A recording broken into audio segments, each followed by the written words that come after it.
अस्सलामुअलैकुम दोस्तों, कैसे हो आप लोग। इस वीडियो में बात करेंगे सऊदी का फैमिली विज़िट वीज़ा और उम्रह वीज़ा के बारे में। फैमिली विज़िट वीज़ा के लिए एक बंदे का सबमिशन हमने कराया था और उनका वीज़ा भी लग गया। मैं चाह रहा हूँ कि आप लोग जान लीजिए। देखिए 2 जून का अपॉइंटमेंट था, आप ये देख सकते हो।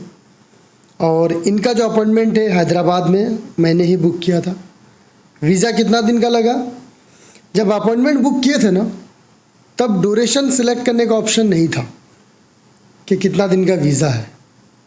वो अभी वीएफएस ने इनेबल नहीं किया हुआ है, ना सिंगल एंट्री ना मल्टीपल एंट्री, क्योंकि एम्बेसी तय कर रही है आपको कितना दिन का वीज़ा मिलेगा। तो इनका वीज़ा लग के आया 30 दिन का सिंगल एंट्री। आप ये देख सकते हो, आपके स्क्रीन पे है। स्टम्पिंग कब हुआ, 4/6/2026 को। अब देखिए 30 दिन का जो वीज़ा मिलता है ना, इसमें नुकसान ये है कि आपको 30 दिन के अंदर ही ट्रैवल करनी है। ये 30 दिन के अंदर अंदर इनको ट्रैवल करना है और जिस दिन ये एंट्री करेंगे सऊदी में, उस दिन से इनको 30 दिन ट्रैक करते रहना है। 30 दिन के अंदर एक्सटेंड करना है, नहीं तो फिर ये वीज़ा एक्सपायर होगा अबशर में, इन पे पेनल्टी आएगी। तो इनको हर 30 दिन में एक्सटेंड करना है जावाज़ात से।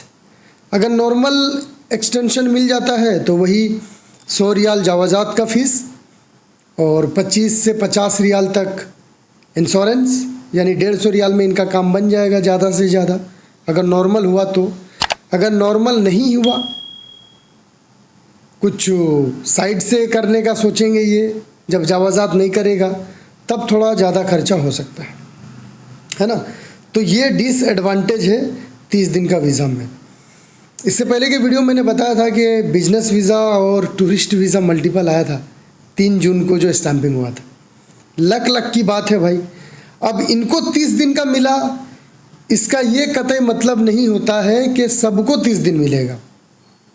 अब सऊदी का वीज़ा किस्मत पे है, हो सकता है आपको 60 दिन का मिले, हो सकता है आपको 90 दिन का भी मिले, हो सकता है आपको मल्टीपल भी मिले। जो मिलेगा वो एम्बेसी आपको देगी। ये चीज़ का आप ध्यान रखिएगा। लोग सिर्फ थंबनेल को देख के कांटेक्ट कर रहे हैं, डायरेक्ट वो चीज़ पूछ रहे हैं जो है ही नहीं।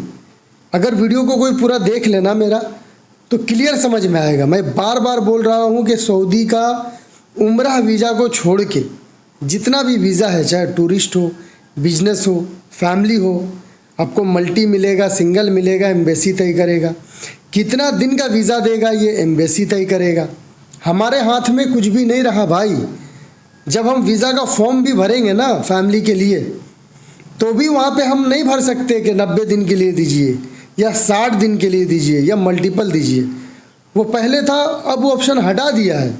वहाँ पे साफ साफ लिख रहे मोफा वाले कि एम्बेसी तय करेगी आपको कितना दिन का वीज़ा मिलना है। ये क्लियर हो गया। अब उम्रह वीज़ा को लेके भी बहुत लोग परेशान हैं। सही बात है, परेशानी क्यों है, कुछ अंदर की बात मैं आप लोग को बता रहा हूँ। बहुत कम एजेंट आपको ये सब बताएंगे, क्योंकि उन्हीं को पता नहीं रहता है। आजकल एजेंट तो सब बने हुए हैं। देखिए, उम्रह वीज़ा का 29 मई को हज मिनिस्ट्री ने, मिनिस्ट्री ऑफ हज एंड उम्रह ने ऑफिशियली डेट अनाउंस किया था कि इस डेट से हम वीज़ा इशू करेंगे और लोग आ सकते हैं उम्रह करने के लिए। हज मिनिस्ट्री ने डेट दे दिया और वो डेट सही भी है। लोग ले भी रहे थे, सब लोग नहीं, रेयर कुछ लोग डायरेक्ट अप्लाई कर रहे थे। कुछ लोग जो बिजनेस पार्टनर है मिनिस्ट्री ऑफ हज एंड उम्रह का, उनके साथ में। हम लोग जैसे काम करते हैं, हम लोग कैसे करते हैं, जो अप्रूव्ड कंपनी है मिनिस्ट्री ऑफ हज एंड उम्रह का, उनके ज़रिए निकालते हैं वीज़ा। उनका पोर्टल रहता है, वो लोग अपना आईडी पासवर्ड शेयर करते हैं हम लोगों को, सबको नहीं करते, रेयर लोगों को, कि भाई आप यहाँ पे अपलोड करते जाइए आपका जितना पासपोर्ट है। अपलोड करने के बाद वो लोग एक एक साथ में पेमेंट कर देते हैं। सब चीज़ हमें देख के भरना होता है, वो लोग पेमेंट कर देते हैं। पेमेंट करते हैं तो वीज़ा आता है। पेमेंट के अलावा पिछले साल से कुछ सख्ती और बढ़ी थी लोग सोचते हैं कि उम्रा वीज़ा वैसे ही है जैसा हम पहले लेते थे। नहीं, समय के साथ साथ चीज़ें बदलती है। अब मेन चीज़ क्या बदला है ना कि सऊदी अरबिया चाहता है कि हमारा सोर्स ऑफ इनकम बढ़े, चाहे कैसे भी हो, हमें पैसा कमाना है, ऑयल एंड गैस से डिपेंडेंसी को हटाना है। अब पैसा कैसे कमाया जाएगा? मिनिस्ट्री ऑफ हज एंड उम्राह को बोला गया कि देखिए आप लोग जो वीज़ा दे रहे हैं, अब इस चीज़ को सख्ती से पालन कीजिए कि वीज़ा के अलावा ट्रांसपोर्टेशन भी सरकारी यूज करे, आपका यूज करे।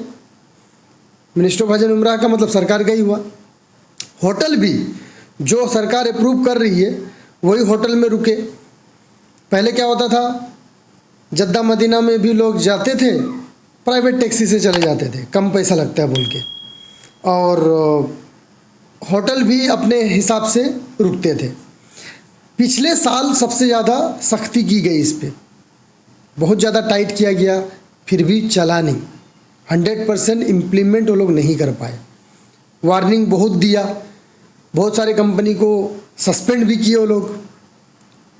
उनको बोला गया कि देखो आप अगर वीज़ा दोगे तो आप गारंटर बनिए कि आपका वो बंदा आके हम जो बोलेंगे अप्रूव्ड होटल उन्हीं में से एक में रुकेगा, और ट्रांसपोर्टेशन भी हमारा लेगा। अगर नहीं लिया, पहले लोग फाइन मारते थे, पिछले साल क्या किया, डायरेक्ट सस्पेंड। फाइन तो फाइन, सस्पेंड भी, अब तुम वीज़ा ही नहीं दे सकोगे, ऐसा कर रहे थे। इसलिए पिछला साल वीज़ा का रेट भी बढ़ा था, बहुत मुश्किल हो रही थी वीज़ा निकालने में। अभी क्या हुआ ना, अभी स्टार्टिंग से ही ये रूल को बहुत टाइट करके लागू कर दिया मिनिस्ट्री ऑफ हज एंड उम्राह ने। कंपनी लोग इसलिए डर रहे किसी को वीज़ा देने के लिए। जो पोर्टल में हम लोग डिटेल डालते हैं कि कौन सा होटल में रुकेंगे, आने जाने का टिकट, वो पहले डम्मी भी चलता था, अब वो डम्मी नहीं चलेगा, एकदम ओरिजिनल होना चाहिए। अब कोई प्रोसेस ही नहीं करना चाह रहा, इस वजह से रुका हुआ सब। BRN का शॉर्टेज है, ये आप लोग सुनते होंगे, बहुत लोग बोल रहा है भाई अभी BRN अवेलेबल नहीं है। इसलिए क्या है ये BRN? ये सब जो हम लोग प्री होटल बुकिंग डिटेल डालते हैं उसको बोला जाता है। दूसरा बात ये भी है कि सारे हाजी लोग अभी छोड़े नहीं है सऊदी अरबिया। हज बेशक ख़त्म हो गया, लेकिन अभी भी उम्राह में बहुत भीड़ हो रहा है, आप लोग देख रहे होंगे। तो वो लोग निकलने के बाद, यू कैन से कि 10 जून के बाद हो सकता है चीज़ें थोड़ा नॉर्मल हो। और एक बात याद रखिए कि उम्राह का स्टार्टिंग पीरियड और लास्ट वाला पीरियड ये बड़ा टफ रहता है, हमारे लिए भी, आप लोगों के लिए भी। ये पैनिक सिचुएशन वाला टाइम रहता है। स्टार्टिंग में भी रेट महंगा, रूल ये वो, टाइम लगता है, लोग परेशान रहते हैं। लास्ट में भी यही होता है। बीच में क्या है ना, मिडिल वाला फेज़, उस समय ज़्यादा तादाद नहीं रहती, नहीं है, भीड़ नहीं रहती, तो सिचुएशन नॉर्मल रहता है। इसलिए मैं बार बार बोल रहा था आप लोगों को कि पहले टिकट ना करिए, पहले देख लीजिए सिचुएशन, उसके बाद टिकट करिए। होपफुली जिनका आने जाने का टिकट सब कुछ है उनको वीज़ा दे मेरी कंपनी। बात चल रही है, जैसे अपडेट आता है मैं आप लोगों तक शेयर करूंगा। डॉक्यूमेंट लास्ट ईयर की तरह उतने ही है, पासपोर्ट फ़ोटो, नेशनल एड्रेस जो सऊदी में है उनका, और इकामा सऊदी का नंबर, पैन कार्ड है तो पैन कार्ड। एडिशनली आने जाने का टिकट या होटल वाउचर, ये सब मैं बोलूँगा। होटल का तो साइड रखिए, आने जाने का टिकट अगर है तो इंशाल्लाह हम लोग मैनेज करेंगे। और कुछ कंपनी ये भी बात कर रही है कि एक साइड का भी टिकट हो तो भी हम मैनेज करेंगे। कुछ कंपनी यहाँ तक एग्री है कि टिकट नहीं भी है, होटल नहीं भी है तो भी हम देंगे, लेकिन हज मिनिस्ट्री का थोड़ा दबाव कम हो उसके बाद।